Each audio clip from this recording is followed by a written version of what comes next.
So, as the fight intensifies, he faces the enemy leader in a brutal confrontation, almost delivering a fatal blow, until, in an unexpected twist, she surrenders before he can strike the final blow. As her voice echoes through the chaos, he suddenly realizes that she is a woman. After removing her helmet, he studies her features in surprise. She begs for mercy, leaving Jinwoo stunned that the one who had instigated the battle is now pleading for her life. He then responds coldly, pointing out that he has already dispatched all of her companions. Unshaken, she insists that it is the inevitable duty of knights to protect their lord at all costs, convinced that her own safety is the foundation of her people's prosperity. To him, however, her argument sounds like nothing more than self-centered talk. Indifferent to her pleas, he turns to walk away. But when he looks back, she charges at him again. But before her attack can land, Tusks intervenes to protect him. Confused, he demands to know what she intends to do, and once again she begs for her life, promising to do anything he asks. The scene shifts abruptly to a remote island where a sinister flying ant has infiltrated the area, leaving destruction in its wake as it massacres everyone it encounters. Back at the demon castle, the girl introduces herself as Esil, the eldest daughter of the Hajiru family. Jinwoo, however, remarks that this is not the answer he was looking for. He was hoping to learn more about the system from her, just as he did with Baruka, the leader of the Ice Elves, and he presses her, asking if she is tormented by voices commanding her to kill humans. Esil denies this, admitting instead that there was a different order, one to protect the space. Intrigued, Jinwoo asks when this command began. She confesses that it all began the moment she arrived here, and when Jinwoo presses her about where she was before, she replies that she was in the demon realm and that everyone only ended up here when they regained consciousness. Intrigued, he wonders aloud what they were doing in the demon realm. Suddenly, something strange happens. She starts to act robotically. Her voice becomes flat as she explains that they were preparing for war. When he asks who they were arming themselves to fight against, she reveals that it was against a formidable enemy, so powerful that the demons had to unite just to have a chance, and they were about to fight this formidable enemy. But as soon as she starts to give more details, an error message suddenly comes out of her mouth, announcing that the details are confidential and that the conversation is now locked. Before he can press for more, she faints and Jinwoo quickly catches her, realizing that he can no longer ask for any additional information. The scene then shifts to a meeting at the Hunter Association. Officials review photos of the recent attack by the flying ant on the Japanese outlying islands, and Jinchu reports that the attack resulted in a total of 294 casualties, with 108 hunters engaging in combat. Among the dead were 4 E-rank hunters, 1 C-rank, and 1 B-rank. Gogan-ri is astonished that a single monster could inflict so much damage, and Jinchu adds that the creature was finally brought down by an S-rank hunter who arrived at the scene. Gogun-ri deduces that the winged ants must possess S-rank strength, a fact confirmed by Jinchu, who cites findings from the investigation department after dissecting the monster. Gogun-ri then points out that the attacked island is only 120 kilometers from Jeju Island, warning that if these ants develop even greater flying capabilities, they could easily reach the far south of their nation. He immediately asks Japan for help and requests that neighboring countries be alerted. He laments that the inevitable threat has arrived. He wanted to strike first to avoid casualties, but it seems it was already too late.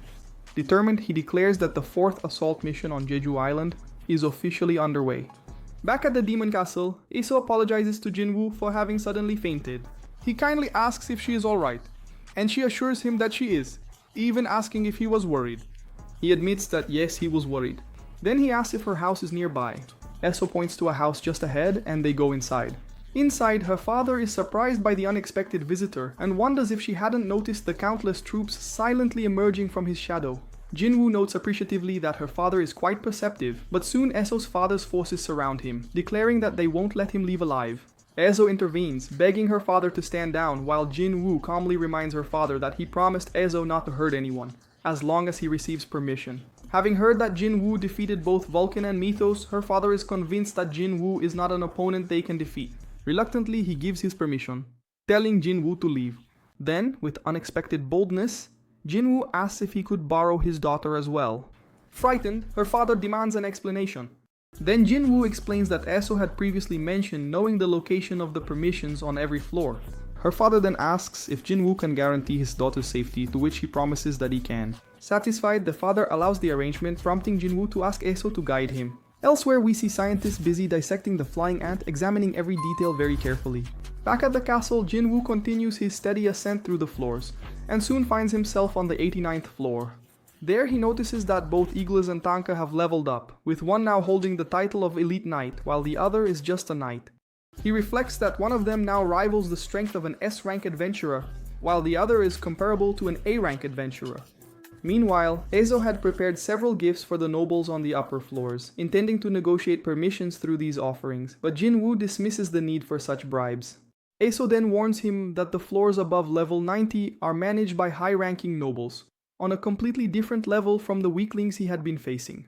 So, obtaining permissions just by talking will be extremely difficult. Jinwoo agrees, bluntly commenting that no one bothers to talk to those they consider weak. He recalls that her family is locked in fierce competition with other demon nobles and promises that he will elevate her family to become the most powerful in this realm. Ezio then asks why he spared her family, and Jinwoo responds directly that it's because he likes her, leaving her blushing and embarrassed. Jinwoo reflects that he really gets along well with simple people like her and Dinho. Then he tells Ezio to go back home now. He reminds her that she just warned him things would get difficult from here on out, and he doesn't want to drag her into danger. But before she leaves, he asks her to reveal the locations of the permit. Nervous, she wonders if she's useless to him, but he assures her that's not the case. In fact, he believes it wouldn't be safe for her to continue with him. Still determined to follow him and witness his achievements, she insists on going along. So he agrees, and together they ascend to the 90th floor. There, Jinwoo fights against the advancing monsters and realizes that Ezio was right. Both the strength and sheer number of monsters in this area far surpass those of the lower levels. Nevertheless, he manages to advance with little difficulty until he finally reaches the 97th floor.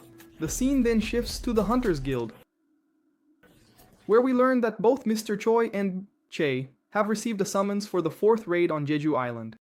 Mr. Choi reveals that all the S-rank hunters in the country have been mobilized, and Che wonders if this means Jinwoo will be involved as well. He then informs her that they will be cooperating with Japan this time, since the flying ants have also been threatening that region. Che asks when the raid will begin, but no exact time has been decided yet, although he believes it will start soon because the hunters from Japan's giant guild are scheduled to arrive in their country later today to discuss the situation. Meanwhile, we see Jinwoo on the 100th floor of the demon castle, where he spots a wyvern circling above.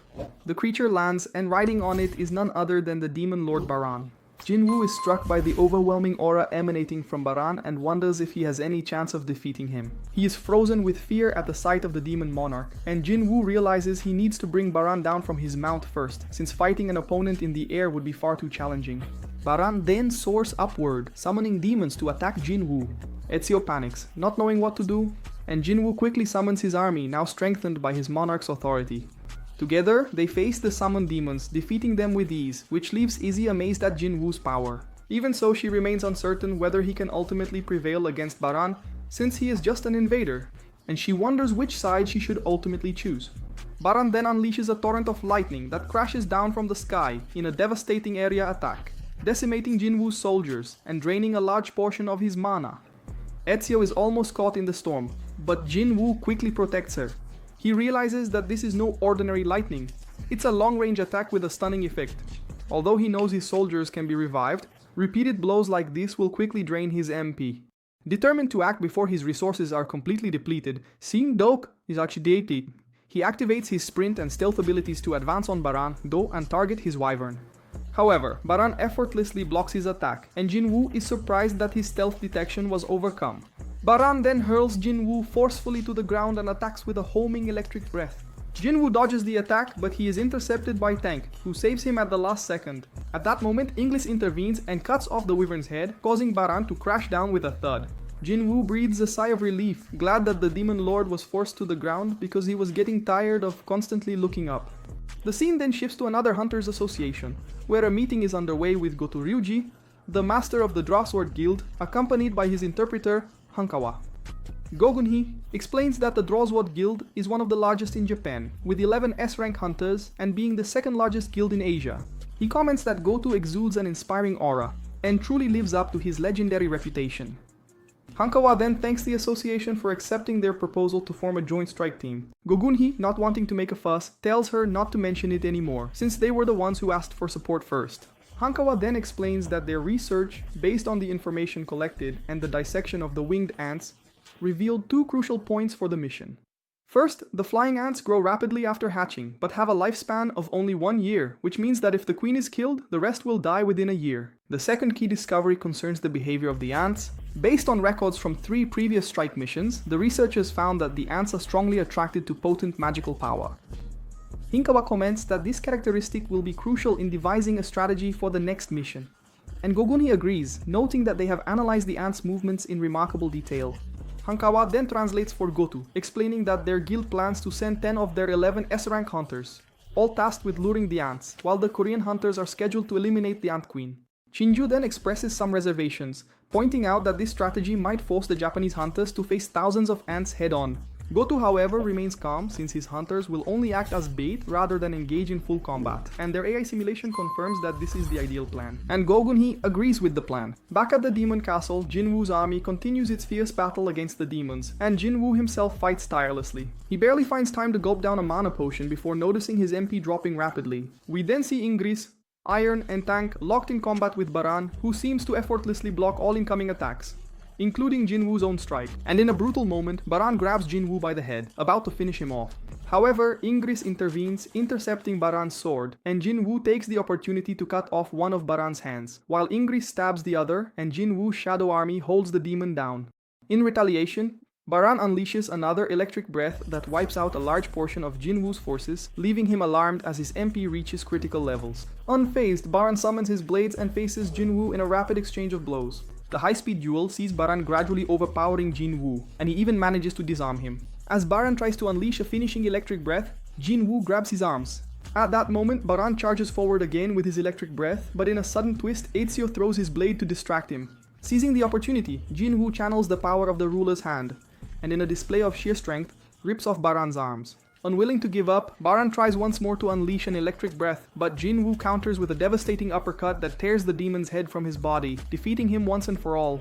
Jinwoo then collects Baran's soul, thus completing his soul collection mission, and instructs Ezio to inform his father that the Hajarud family is destined to rise to the top of the ranks in this tower from now on. Jinwoo has finally acquired the purified blood of the Demon Monarch, and with this crucial ingredient, he now has all the key components needed to prepare the elusive Elixir of Life. And so, with Baran's head rolling, Jinwoo finally secures the last ingredient for the Elixir of Life. An epic victory in the demon castle, but one that leaves questions hanging in the air. Ezio's unexpected help was crucial, but what will become of her and her family now that Jinwoo has promised to elevate them? While our hero draws closer to curing his mother, the threat of the ants on Jeju Island grows, with a risky plan being devised between Korea and Japan. Jinwoo, now officially an S rank and with power that keeps increasing, will he be called upon for this imminent battle? The journey is far from over. What do you think Jinwoo will do first? Use the elixir or prepare for Jeju Island? And what are your expectations for the battle against the ants? Leave your theory down below. If you got excited with every fight, every strategy, and every revelation, hit that like button to support the channel, share it with everyone who needs to see this, and most importantly, subscribe so you don't miss the next electrifying steps of Sung Jinwoo. The next video promises the preparation for the cure and the pre-Jeju tension. Don't miss out!